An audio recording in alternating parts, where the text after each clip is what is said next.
and welcome to Diabetes Connections in the News. I'm Stacey Sims, and every other Friday, I bring you a short episode with the top diabetes stories and headlines happening now. In the News is brought to you by Edgepark. Simplify your diabetes journey with Edgepark.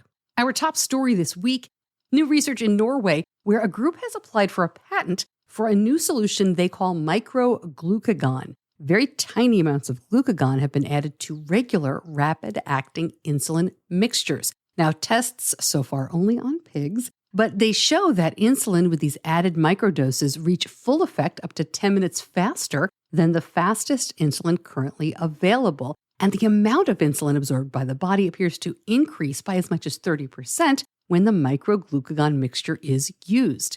And these researchers say when insulin is absorbed faster, it disappears from the body faster, which reduces the risk of low blood sugar.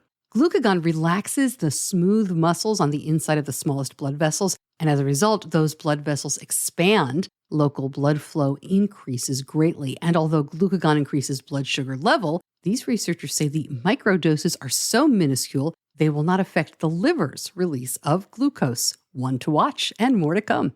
New research at the Joslin Diabetes Center sheds new light on the specific changes insulin-producing beta cells go through at the onset of type 1. Their findings suggest the beta cells are initiating events that prompt the autoimmune response. So when researchers targeted the beta cells, they were able to delay progression of type 1 diabetes.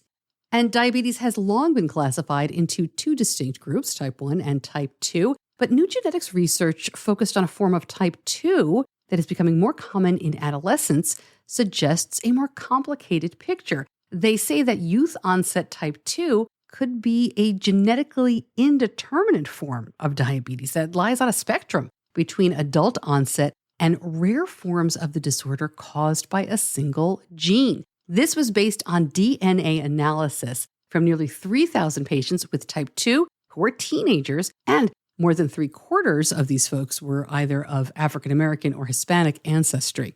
These findings challenge current thinking about type 2 and suggest a greater genetic overlap between the different forms of diabetes than previously thought. Heads up, if you take an SGLT2 inhibitor, it may cause false positive alcohol test results. You might take this medication under the brand name Farxiga, Jardiance, or Invokana. There are a few generic and brand names. But this was a case described in a letter of the New England Journal of Medicine that involved a man in his 60s treated for diabetes with an SGLT2 inhibitor for 5 months. He went to his doctor because he had failed 4 recent urine toxicology test results, even though he said he hadn't had alcohol for 10 months.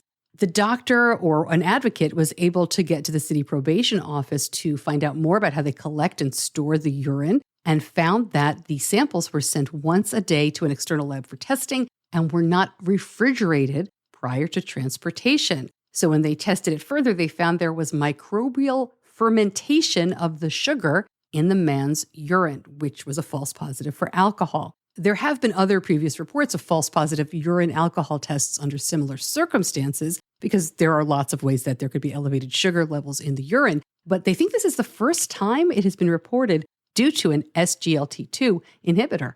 More evidence that people with type 2 who have bariatric surgery get better long-term blood glucose control compared to people who receive medical management and lifestyle interventions. We talked about something similar last week. This is a new study by the National Institutes of Health. It shows people who had weight loss surgery were more likely to stop needing diabetes medication and had higher rates of diabetes remission up to 12 years after surgery. In this study, more than half of the people, 54% in the surgery group, wound up with an A1C of less than 7%, and that was compared to 27% of people in the medical/lifestyle group. Lots more positive results, and the differences remain significant, again, at 12 years.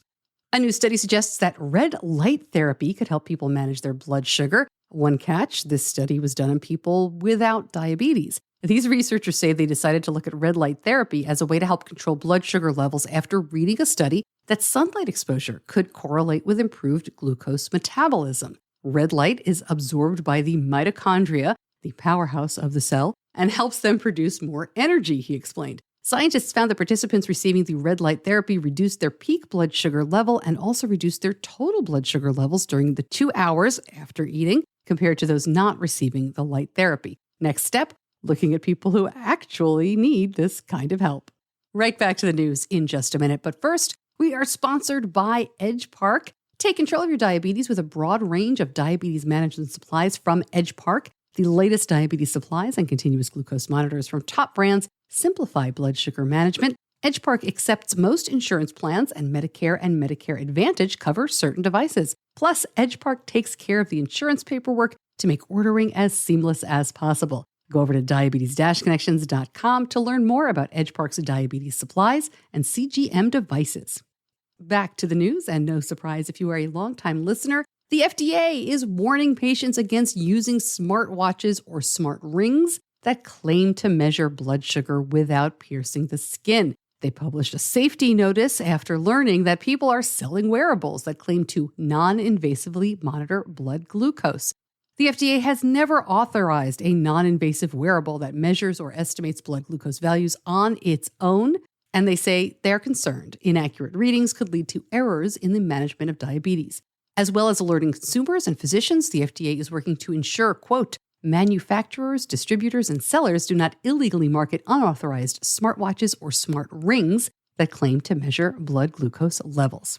Well, with that in mind, news from No Labs out of Seattle. They have unveiled their latest iteration of a needle-free glucose monitoring device. They say this will be included in an eventual submission for FDA clearance. The new device is called KnowU, and that is KNOW, the letter U. It can be placed either on the body with an adhesive or strapped onto the wrist or arm for continuous use. They say the system is designed to last for several years, and it is equipped with a rechargeable battery. This is a radio frequency sensor. It sends radio waves through the skin and collects information about how the RF voltage responds. And then there's a machine learning algorithm which analyzes the sensor's finding to continuously measure the amount of glucose in the blood.